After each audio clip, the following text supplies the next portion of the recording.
So my name is Britt Cotty. I'm the VP of support here at CA Fortune. So what that means is that I handle a lot of the background and behind the scenes things for CA Fortune. So that includes order management, trade management, sales support, and then of course our favorite topic, deduction management, which I know we'll be talking a lot about today. So we fit into the larger picture at CA Fortune in a really, really nice way. CA Fortune was founded about 10 years ago. And since then, we have grown from a local, Chicago-based broker into a full national agency. So what we do is we not only provide that retailer support where we have our account managers across every natural and conventional retailer in the country, but we also have supporting teams like insights and analytics. We have a very, very strong data team that loves data, that loves to dig in and get those valuable insights for our sales team and for our clients. We have a marketing team. We play in the e-com space. We have a team dedicated to Costco and to Club, to Walmart. And then, of course, there's my team that helps with all the stuff that salespeople don't like doing, which is making sure that our trade spend is where it needs to be, helping out with some of the customer service aspects of the business, and helping make sure that logistics are flowing the way they should. Yeah, I love that. I appreciate the background there. Certainly, we've seen CA Fortune grow quite a bit, especially with some recent acquisitions in the last couple of years. Yes, yes, absolutely. We've recently brought on SRW, which is an amazing marketing agency in the Chicago area with some offices around the country. We also just brought in Gotham, who is our retail activation team. And then, even a few years ago, how I came into the organization was through a company called Build, who is our sales accelerator that works with some of these smaller emerging brands and acts in a much closer and more intimate way with these clients and actually acts as their sales team. That's where I learned a ton about some of these customers, about deductions, about trade management, because we know how important it is for especially our larger, more established brands, even much more important for our emerging brands who are trying to make sure that they can have longevity in the space.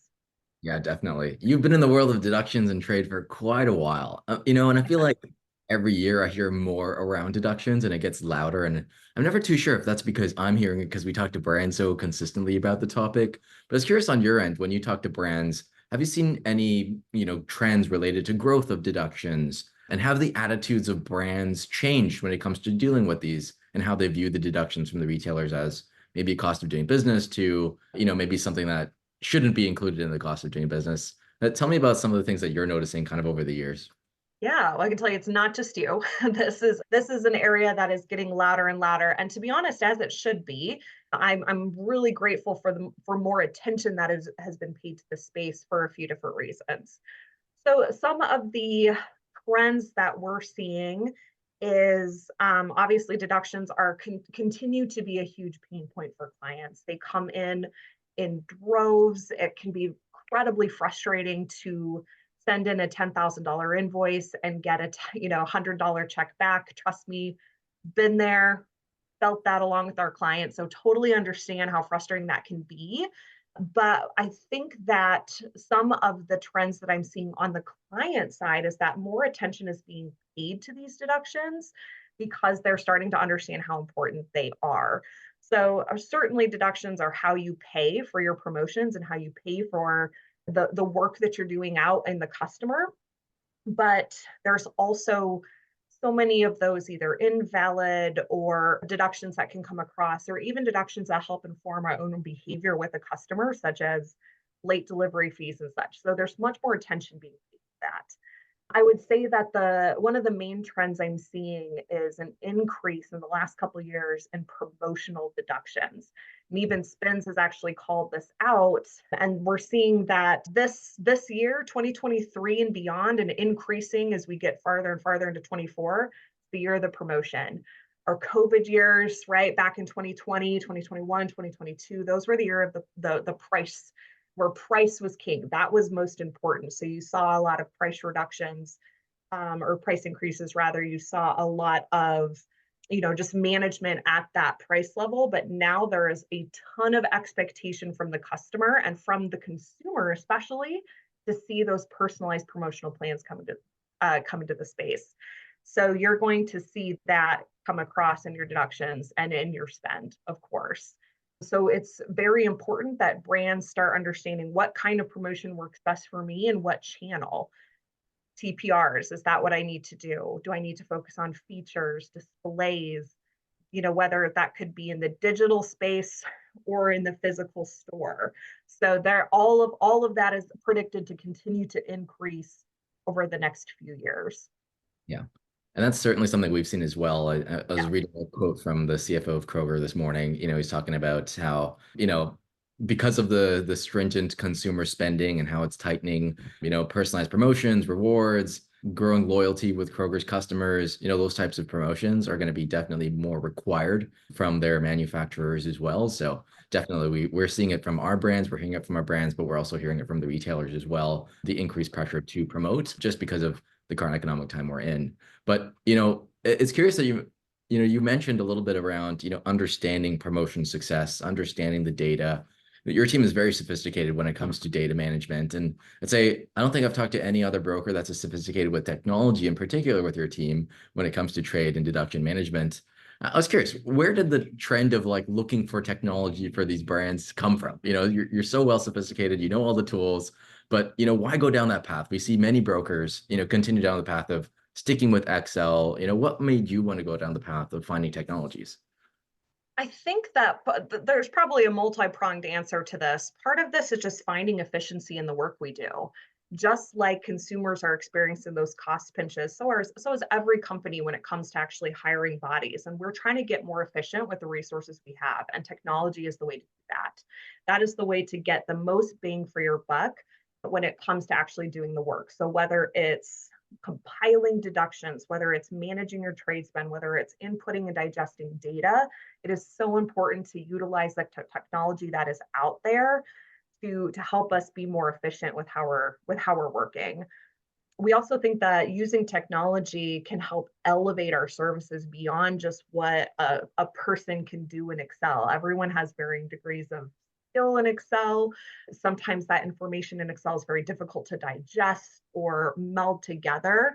So using technology to help us put everything in one screen for us in one bucket can be so helpful to analyze things at a deeper level. Yeah.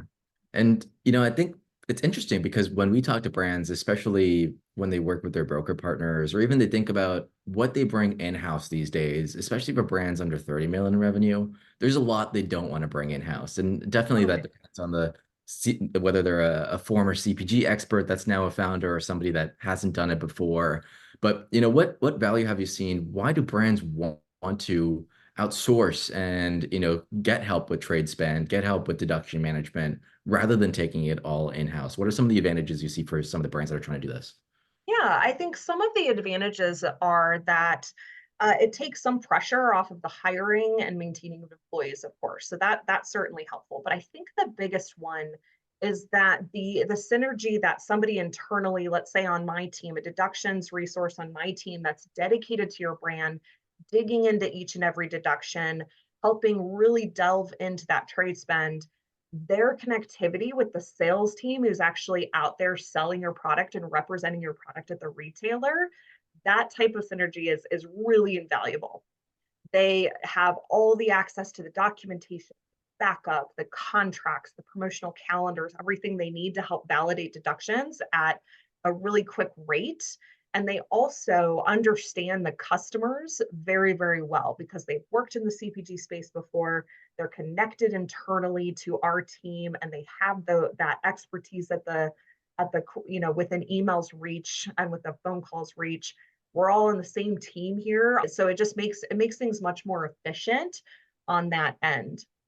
And then it just helps to have somebody hired who you can trust that I'm going to hire somebody who has worked deductions before. They live in the US. They've worked with these customers many times at these customers in the past, and so they have a high level of expertise going in there. It kind of takes the guesswork out of hiring. Yeah, for sure. We hear that it's a big challenge, especially for brands that are looking to hire. Just It's not just like comparing the cost of what's an internal versus external resource, but just a limited talent in CPG when it comes to understanding, especially on the accounting side, of having that CPG expertise. And that kind of really slows down brands. You know, they go through a long hiring process, then they find out they have somebody that doesn't have the CPG expertise. It becomes even longer, but then the deductions are Totally. building up, and it definitely becomes an additional struggle for founders that are trying to grow distribution, and they might be in critical stages. They just landed their first anchor account. So we definitely hear brands that are going through that phase of trying to debate, well, do I bring something in-house? Do I, outsource it? And what should I consider about that? So I love your perspective on that. And Yeah. I think you're right. Like that's kind of what we're hearing from our brands as well. Yeah, and one other challenge too is that even if you do find somebody who has CPG experience, many times it's with a single customer or a single region. Whereas we want to make sure that all of our deductions resources, our people are well-rounded with the variety of customers that we call on. We're a national agency. We call on the Unify, the KHEs of the world, but we also call on, our direct retailers, all our natural customers, conventional. There's hundreds of customers that are taking deductions. And Yeah. having expertise in all of them is somewhat unrealistic. But I think the nice thing about my team is that even if I hire someone who, let's say they've worked with Spartan, Nash, and Meyer before, but they don't have experience with Unify and KHE, well, they're joining a team that are experts in Unify and KHE. And that learning curve is severely cut down because they learn very quickly from their coworkers. We're a really tight knit group over here on the CA side, and there's a lot of cross training and cross learning, and so that can help as well shorten some of that learning curve, so that if you're not familiar with this customer, you learn a lot quicker. So Yeah, and we've heard great things about your service. We're excited to partner with your team, especially because it's not, you also have the expertise not on the industry, on how to work with the retailers, but also the technology. And I think that's unique, having a system, but also a team that can work in the tools that you have in place today. That's very unique, and I think a very limited offering in the marketplace in terms of having that all in one package. Going back to the technology side of it, obviously your team uses tools like Vividly, some other folks out there are using other tools as well. But I think a lot of folks are trying to figure out when's the right time to put a tool in place. When do I invest? When do I think about trade promotion and deduction management platforms? And I yeah. was curious if you have a perspective on when a brand should consider going from, what may as well be a really good process in Excel. It's definitely it's a free tool. It's easy to start on. But when do you hit that transition point? What are you seeing from brands on when they should consider technology versus sticking with their current Excel process? That's such a good question. And it has a few different answers, and I'm sure every person you talk to has a different perspective. But here's mine. So that time will come at different thresholds for each brand. And I think you have to go back to the goal and the overall goal that that brand or that company has. As you're emerging into the space, is your goal to create a long-term company, maybe it's a family-run business, maybe you're in it for the long haul and this is your passion and this is what you want to do. In that case, your growth is going to be much more intentional, and you're going to want to pay attention to every single dollar that you're spending to ensure that you have that longevity in the space. However, if you're an emerging brand and your goal is to sell, your goal is to exit, right? It's a fun hobby for you, you love to do that. You might have a different idea and a different approach to spend. So that I would say, let's make sure that you're going back to your original goal of what this company was built for and what this company was founded for. I would say if you are paying attention to every dollar, if you are needing to make sure that you are perhaps self-funded, or you're trying to take as little outside money as possible, that time to bring in a trade management system will come sooner, because you need that visibility. Excel, like you said, it's a great tool. We all use it in different ways, and we've used it for years. But I think that you start to see the limitations really quickly, right? You can manage deductions in there, you can have promotions in there, but it's really hard to tie everything together to actualize. It can sometimes take more more time and more effort than perhaps your company has to give. And so bringing in a system like Vividly, or like something, another TPM, can really help automate a lot of that for you. Yes, it takes some resources to build. Yes, it takes resources to maintain. So you want to make sure you're looking at that, making sure you can afford to do it correctly. If you can't afford to do it correctly, you got to wait. But if you can afford to do it correctly, then you're going to find that that automation gives you a much better yield. If you're in it to sell, you're in it to exit, perhaps that comes later, perhaps that comes at a different time since you are, your goal is distribution, not necessarily a low trade spend. So just keeping that in mind. But, there's different dollar thresholds. I think that if you're emerging and you've just landed your first customer, work in Excel for now. Once you start getting to that, you know, $3 to $5 million in revenue, that's when you need to start thinking about it, because your deductions are going to get more complex. Your promotional calendar is going to get more complex. You need to start investing in data like spins, Nielsen, IRI, et cetera, in order to understand how your items are performing. And a system like Vividly can bring that all together for you. So I think that, that's a good benchmark, but it's just going to happen a little bit differently for every brand. Does that Yeah, answer your question? yeah. I think Vague but specific. and it's really depending on the phase, right, of the brand and their goals. And I think like outlining those for yourself is always really helpful from a visibility standpoint. I think timing is definitely one thing we hear from our brands. Like, when's the right time to think about a tool? I think the other thing as well is around change management. I think not a lot of people are comfortable or have done or used a piece of technology before as well.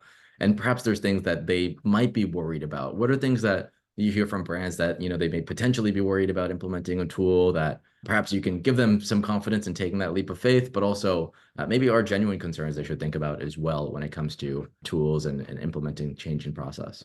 Yeah, so some of those concerns would be, do I have the right people internally to help manage this? It does take some work to make sure that accurate information goes in, garbage out. We all know that.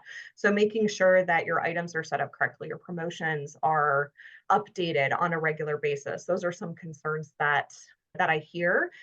However, I can tell you that there are resources to help you with that. I know my own team has helped with implementation. We've helped with management of, Vividly or other trade management systems.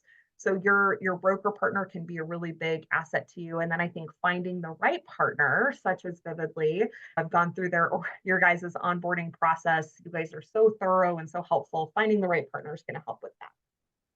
I also think that the concern is if you're not able to purchase, you're not ready to purchase a full spins package yet or a full, data set yet. I still don't think that needs to be a hindrance. I still think that you can find really good insight from even dealing with your accounting data or dealing with shipment data from UNFI or KE or some other distributor. So I think that that can be a concern, but I'm not sure it needs to be. There's a lot of ways to work around not having consumption data. Yeah, for sure.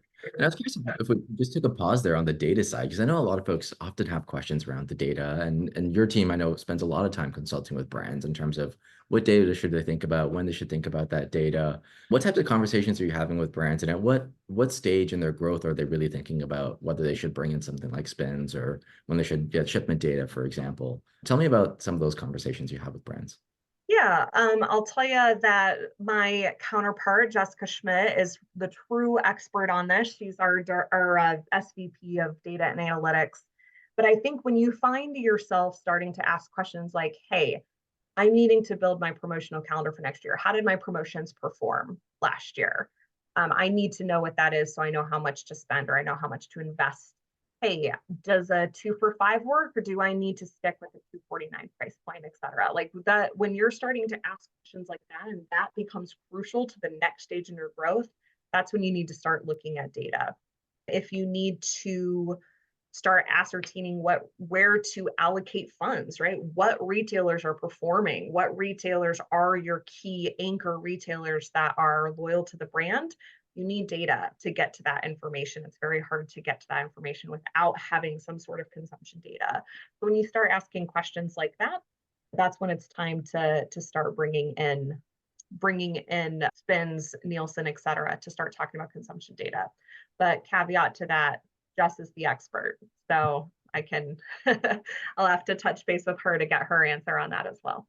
Yeah, for sure. We'll have to get Jess's opinion at some point on one of these. I know that that answers most of the questions that we were looking to chat through for some of these emerging brands. I know, are there any other things that come to mind when thinking about TPMs or deductions? Any other last comments for emerging brands that are growing their and that phase of growth and looking at 2024, thinking, wow, okay, this is going to be their promotions. What are some things that, are that we haven't talked about that, they might want to take away? Yeah, I would say that my advice is just do not sleep on your deductions. Make sure that that is something that is prioritized in your company, whether it be a resource internally, whether you're outsourcing that, or whether you're using the resources you have. If you're going to be spending more money on deductions or on promotions rather, and those deductions are going to start coming in, it's just vital that someone is looking at those and approving those. Customers make mistakes, they will deduct for invalid things, of course. So we want to make sure we're catching that, not leaving up to thousands and thousands of dollars on the table per brand. I've seen it. They accidentally deduct the wrong brand, or they have the incorrect documentation internally, and having someone to catch those dollars that you can bring that back into your trade spend, so important. Also, deductions help, as I mentioned earlier, it helps inform your own behavior at the distributor or at your customer. So if you're constantly getting deducted for late delivery fees or for shorted product, that's something that you can fix. And that information is power to be able to affect your bottom line. And then those non-trade deductions can really sneak up on you. So if you just have salespeople in your company focusing on deductions, those non-trade deductions like freight, like fees, like headquarter fees at Unify and Kate, they're likely not getting looked at least at a very deep level, and they can add up into the thousands. So I think I would just encourage every brand to make sure that deductions are something that you're focusing on in one way or another, whether you're using a TPM, whether you're having someone go through one by one, whether you're utilizing another technology to help you sort through all the hundreds of pages of backup. Trust me, it's not easy. I just would encourage you to have that focus. And then, of course, CA Fortune and what other agencies you work with are here to help with that. Certainly a passion of mine. Yeah, love it. Just a last note there, are you seeing a certain percentage of deductions that are invalid, whether that's on the either trade or non-trade side? Are there any data points that you're noticing come up more commonly? Yeah, it does vary by channel and it varies by brand. It kind of sometimes depends on, how you're getting product, whether it's delivered or pickup. We're seeing 10 to 20% of invalid deduction of your deductions be invalid, which is not insignificant. If you total up how much you're getting charged in deductions, 10%, what could you do with 10% of that back in your pocket, right? So that's what we're seeing for the majority of brands. Some it's higher if there's a complex issue going on behind the scenes. Some, if they're just starting out, it might be lower because they're only getting deducted for their certain programs. I'd say the average is about 10 to 20% deductions. Wow, that's crazy. No, Well, I worth appreciate paying you. attention to. Yeah, for sure, for sure. That's a lot of money lost. So if you can win that back, that's always a great ROI story for brands to tell internally to themselves. But I Absolutely. appreciate you taking the time to chat with us, Britt. It was always nice to finally be able to do this and chat through some of the questions we had. Um, Absolutely. So great to chat with you, Alicia.